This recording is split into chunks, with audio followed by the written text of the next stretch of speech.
Bonjour chers frères et sœurs, je vous salue, vous qui croyez en Dieu, qui avez confiance en Jésus-Christ et qui comptez sur l'action du Saint-Esprit dans votre vie.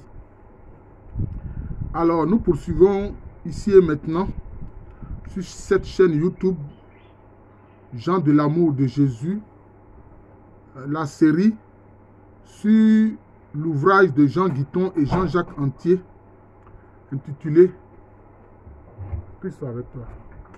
Les pouvoirs mystérieux de la foi. Alors, ce chapitre que nous allons présenter est intitulé « Absence de rigidité cadavérique et incorruption ». C'est-à-dire incorruption du corps. En principe, quand quelqu'un décède, au bout de quelques heures, il y a ce qu'on appelle la rigidité cadavérique. La raideur cadavérique. C'est-à-dire que son corps devient dur. Et après cette rigidité, commence maintenant la corruption, c'est-à-dire la putréfaction. Le fait que le corps maintenant commence à sentir mauvais. Or, dans ce chapitre, Jean Guiton et Jean-Jacques Antier présentent des cas de saints qui, après leur mort, plusieurs heures après, plusieurs mois, plusieurs années, on ne voit pas cette rigidité cadavérique. Au contraire, leur corps est souple, comme si le corps est encore vivant. Oui. Et puis leur corps ne pourrit pas. Voilà, ça ne pourrit pas. Ça n'entre pas en putréfaction. C'est ça. C'est vraiment des cas dignes de foi. Et si le Seigneur veut bien, il pourra nous faire bénéficier de cette grâce-là. Alors, les gens verront que le Seigneur a fait de nous un saint ou des saints. C'est ça. Parce que c'est le Saint-Esprit qui fait de nous des saints, qui nous transforme à la ressemblance de Jésus-Christ. Alors, donc, je lis. Le premier cas d'absence de rigidité cadavérique remonte à 1160. Ah, ça, c'est ce qu'on sait. Ça, c'est ce qu'on sait. En Occident, c'est ce qui est attesté en Occident. Mais depuis la descente du Saint-Esprit sur les 120 et le vécu de tous ceux qui ont continué, ça, on ne sait pas. Mais peut-être c'est cette grâce-là, le Seigneur l'a donnée à d'autres personnes. Là, il devait dire que ça remonte à 1160 en Europe. Voilà, c'est ce qu'ils doivent dire. Avec Saint Régnier de Pise. Phénomène attesté dans le livre de sa vie, écrit par un homme digne de foi. Mais l'exemple le plus fameux, qui comme pour les stigmates, va faire date, est celui de Saint François d'Assise. 1226, il est décédé en 1226. Frère Elias raconte, après sa mort, parlant bien sûr de François d'Assise, sa mine fut très belle, rayonnant d'un éclat merveilleux, donnant de la joie à tous ceux qui le voyaient, et les membres, auparavant rigides, devinrent extrêmement souples. On pouvait les tourner çà et là, comme ceux d'un tout jeune enfant. Thomas de Celano, son premier biographe officiellement désigné, confirme. Ses muscles n'étaient pas contractés comme ceux des morts. Sa peau n'était pas durcie, ni ses membres raidis. Quelquefois, même pour certains, quand on les coupe, on voit encore le sang qui coule. Voilà. Cette observation va s'appliquer à de nombreux cas pour des cadavres de gens morts en odeur de sainteté. Par exemple, celui de Sœur Maria de la Passion, religieuse italienne décédée en 1912, donc c'est quand même assez récent, dont une foule de personnes pieuses saisirent les mains, les soulevant pour les baiser avec vénération ou les presser sur leur cœur, pour donner des baisers à ses mains. Il faut comprendre ça. En règle générale, la rigidité est complète 5 ou 6 heures après la mort. Vous voyez? Donc c'est ça. Elle disparaît ordinairement au bout de quelques jours plutôt selon le climat, pour faire place à la putréfaction. Voilà, c'est ce que je disais. Le temps varie, mais la double règle est que la rigidité se manifeste forcément et que la putréfaction suit. Les médecins légistes disent entre 15 jours et 2 mois après la mort, sauf froid extrême, l'incorruptibilité, phénomène rarissime, se manifeste surtout chez les mystiques et les saints, sans que l'on puisse chez eux avancer des explications naturelles comme la qualité de l'air, la nature du sol, les effets conservateurs des sous-sols et caveaux engendrant des phénomènes chimiques de dessiccation ou de soponisation. Chez les saints, on a tenté de l'expliquer par le jeûne. Bon, on va dire c'est parce qu'ils jeûnent beaucoup. Bon, écoutez, ça c'est ce qu'ils disent, mais ce n'est pas le jeûne. Ce n'est pas parce que tu vas jeûner que ça va devenir ainsi, non. C'est un don du Seigneur. Les gens oublient toujours ce côté-là. Hein, et ils veulent toujours ramener les choses, hein, au mérite des hommes. Les hommes n'ont aucun mérite. C'est le Seigneur qui, par sa grâce, fait don de cela. Il faut comprendre. On n'a aucun mérite, frère. Mais tous ne gênent pas. Tous ne gênaient pas. Voilà, c'est ça. Et le corps de beaucoup de ceux qui gênaient subissait la corruption après leur mort. Alors, donc voilà, donc c'est un don du Seigneur. On n'a jamais constaté de phénomène d'incorruptibilité dans les groupes humains soumis à la famine. Voilà, donc vous voyez. C'est pourquoi en Inde, l'on brûle les corps. Mais ça, c'est une coutume des Indo-Européens. Brûler les corps, là, ça c'est incinérer les corps, là, ça c'est une coutume des Indo-Européens. Ce n'est pas parce que il y a le phénomène de la corruption du corps après la mort, non. La conservation est-elle due à l'absence d'humidité de certains caveaux? Le cadavre de Thomas de Villeneuve, archevêque de Valence en Espagne, décédé en 1555, fut découvert intact 23 ans plus tard, alors qu'il avait été inhumé en pleine terre à grande profondeur pour déjouer les voleurs de reliques. Le nombre de saints dont le corps n'a pas suivi la putréfaction après la mort compte suffisamment pour que l'Église russe orthodoxe en fasse une condition théoriquement nécessaire pour la canonisation. Donc vous voyez, donc sur la canonisation, l'Église russe orthodoxe même est beaucoup plus rigide.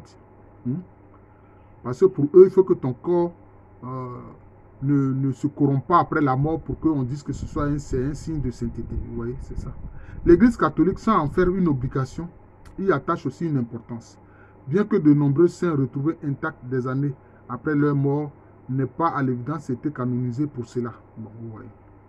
Citons seulement Sainte Catherine de Sienne, décédée en 1380, Saint François de Paul, décédé en 1507, Sainte Catherine de Gênes, décédée en 1510, Saint François Xavier, décédé en 1552, Saint Pierre d'Alcantara, décédé en 1562, Sainte Thérèse d'Avila, décédé en 1582, Saint Charles Borromée, décédé en 1584, Saint Louis de Gonzague, décédé en 1591, Saint Jean de la Croix, décédé en 1591 aussi, Saint Philippe Néri, décédé en 1595, Sainte Marie-Madeleine de Passy, décédée en 1607, Sainte Rose de Lima, décédée en 1617, Saint François de Sales, décédé en 1622, Sainte Jeanne de Chantal, décédé en 1641, Saint Vincent de Paul, décédé en 1660, Saint Joseph de Cupertino, décédé en 1663. Alors c'est Saint Joseph de Cupertino qui volait comme un oiseau. Voilà, c'est fait. Saint Jean-Baptiste de la Salle, décédé en 1719. Saint Alphonse de Liguori, décédé en 1787. Plus proches de nous, furent découverts en état de parfaite conservation les corps de Saint Jean-Baptiste Vianney, 1859, et de Sainte Bernadette Soubirou, 1879. Voilà, Saint Jean-Marie Vianney, c'est lui le curé d'As. Sainte Bernadette Soubirous, c'est à celle-là que la Vierge Marie est apparue à Lourdes. Voilà. Voilà, Notre-Dame de l'Immaculée Conception.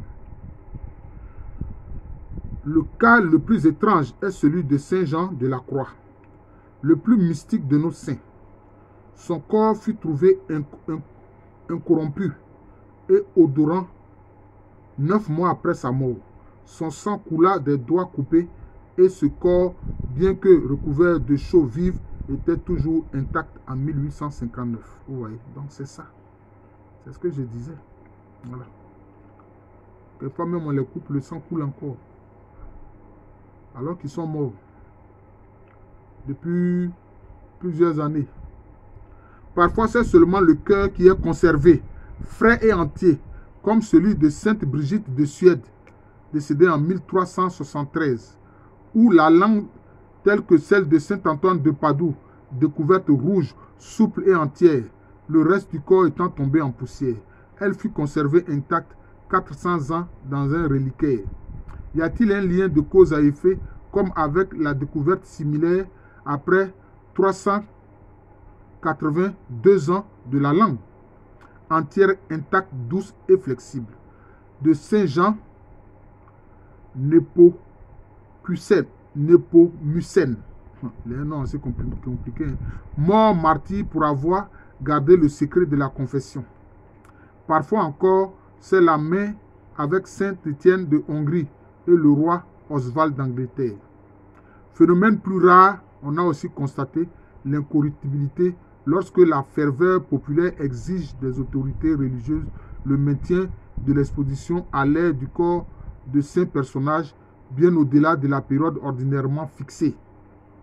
Pour l'inhumation, comme ce fut le cas pour Saint Laurent Justinien, décédé en 1455, exposé 67 jours sans être embaumé et dont le cadavre demeura intact, dégageant une odeur suave.